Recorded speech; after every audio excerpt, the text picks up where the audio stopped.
Friends इंशाअल्लाह ताला इमरान खान का जलसा अज कराची तो भी बहुत बड़ा कामयाब होएगा।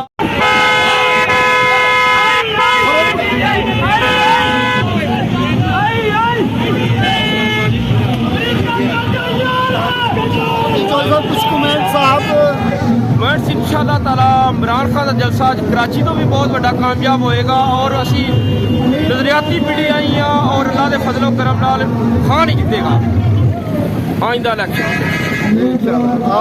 बाकी फिर खान साहब होंदी मुलाकात जी इंशाल्लाह ठीक है।